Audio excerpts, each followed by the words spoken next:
Well, hey guys, welcome to Hawks at Home for another week. Now, we're not at Josh's house this time. He's invited me down to the cafe here at Stadium Cafe. He loves it down here. Josh, you come here pretty often, do you?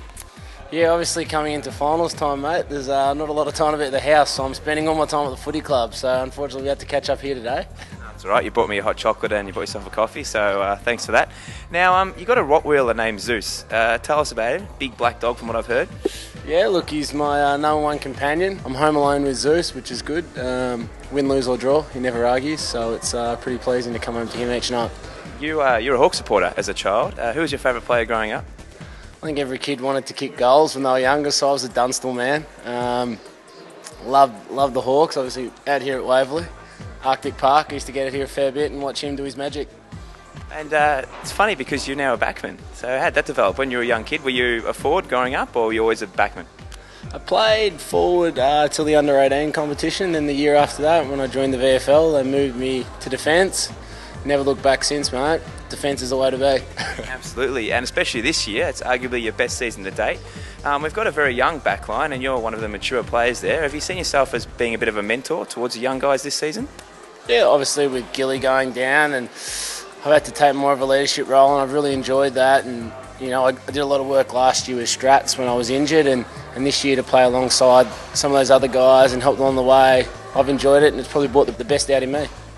Now, apart from those guys, who are your best mates at the club? Who have you really gotten along with in the 2 years you've been here?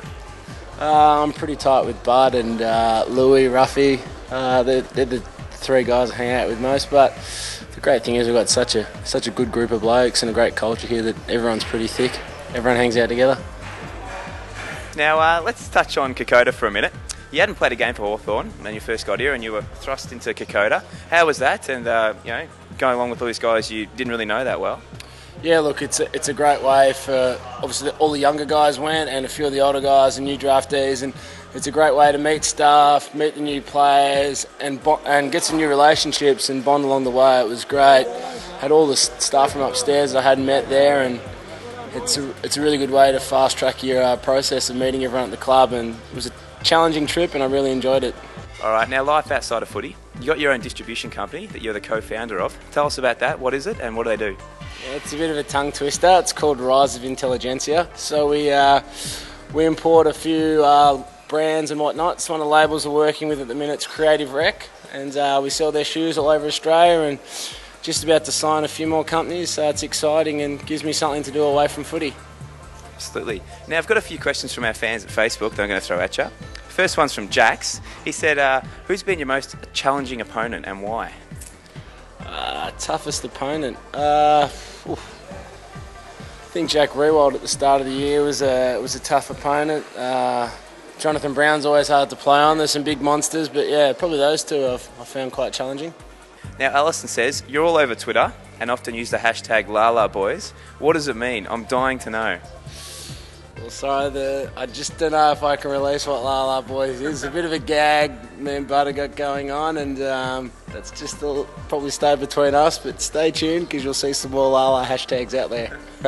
Oh, keep watching, Alison. Now, David says, who's your Hawks tip for All-Australian this year?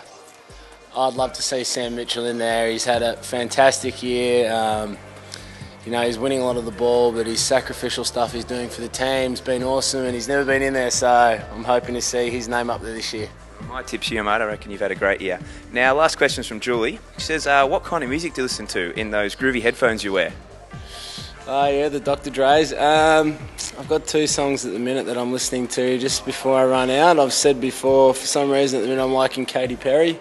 So I listen a little bit of Katy Perry, E.T., and the other song at the minute is Cinderella Man from Eminem. So they're the 2 pump-up songs, the last 2 I listen to before I run out. And they seem to be working, so I'll stick with them.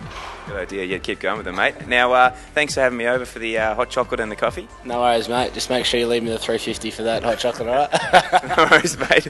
And we'll see you next time, guys.